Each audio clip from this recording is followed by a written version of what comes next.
yan, nakamusoy, adwinder lang mo.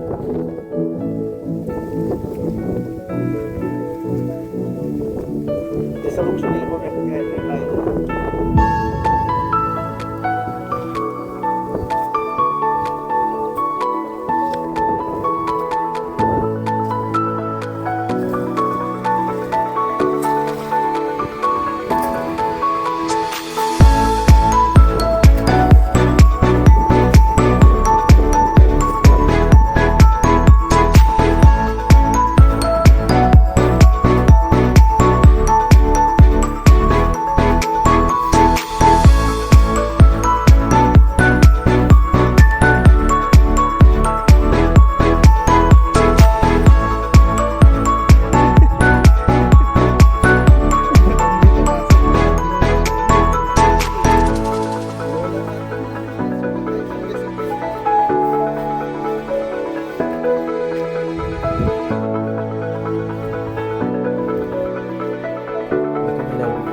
hindi wala akong ani na tubo next year.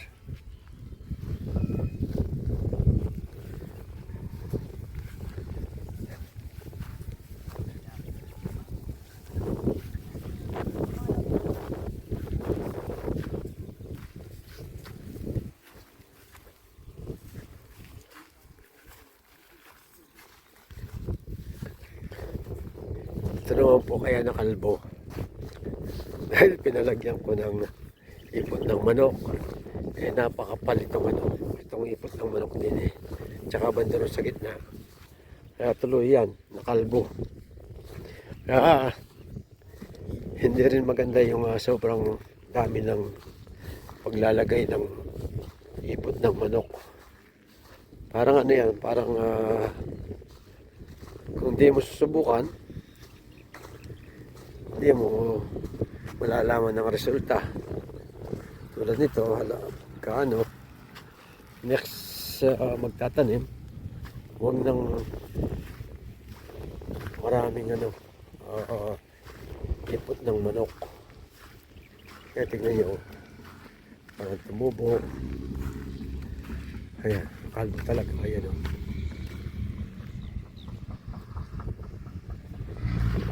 Ayan. Kasi dito naalala ko, daming kinalat na ipot ng manok dito. Ayan, kaya nakalbog.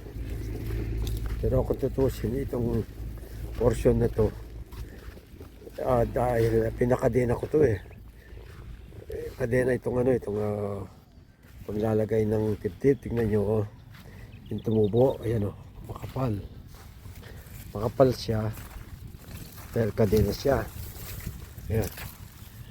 Kaya lang dahil nga nagtiyempuan sa init at saka may ipot ng manok, ito pong kinalabasan.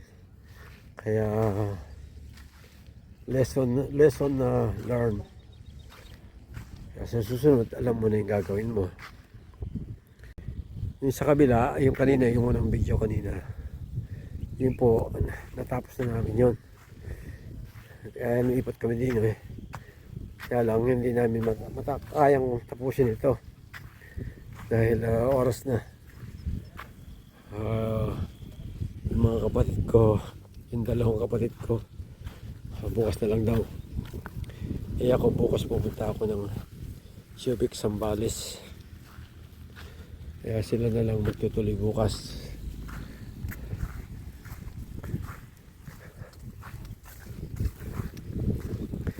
Sana pag lumaki itong aking tubo, matataba yung katawan para mabigat yung timbang saka yung asukal. Ito po ang variety nito ay 74. Kahit na ibang beses mong iraton nito, pwede pulpul. Ayan, ang lalagay ng tanda si kuya. Ibig sabihin hanggang dito lang yung malalagyan ng abono. Hanggang dito lang. Para bukas ito naman. At tayo walang abono. Kapal na eh. O, dito nakalbo rin. O, naparami rin ng ipot ng manok dito. Ayan, itong kalbo.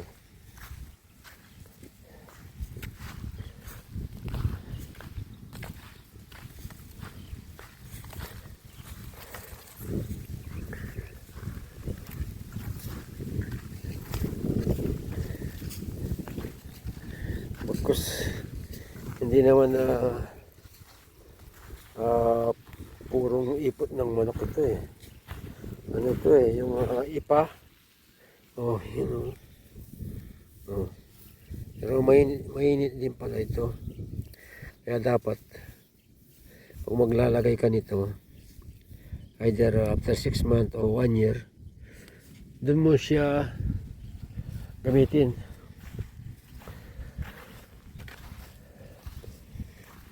Eh ako, pagkalagay, stable ko na.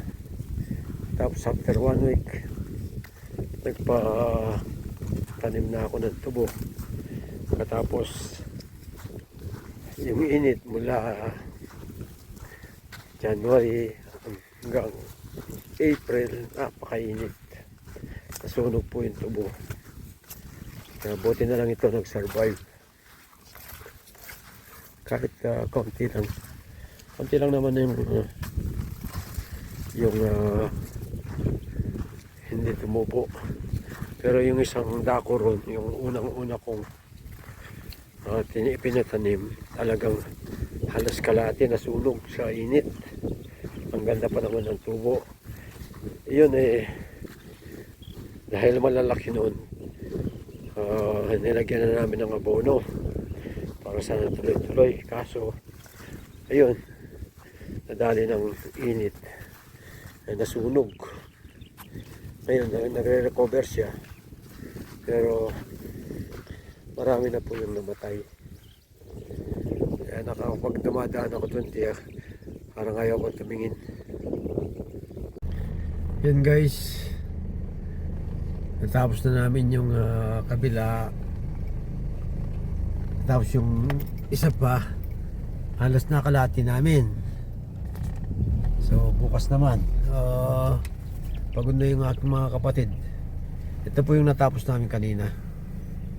Ayan, itong nasa tabindahan, natapos na namin ito.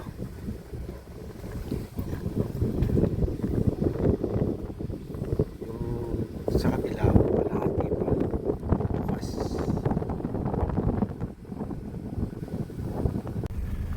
Ito guys, uwi na ako. Bukas na lang namin itutuloy yung aming pag-aabono. Kasi lumilintik na. Ayan ang ulan, no? Lumilintik. Ay, umahambon na pala. Ito po itong kabila. Natapos na po ito. Natapos namin kanina. Muli po, ako'y nagpapasalamat sa inyong panonood. Ingat po tayo palagi. Patnabayan nawa kayo ng pong may kapal. Ito po ang inyong kaibigan sa Vicky Acabod Farmer Senior Citizen ng Pampanga. Ingat po tayo. God bless. Bye bye po. God bless you all. Thank you.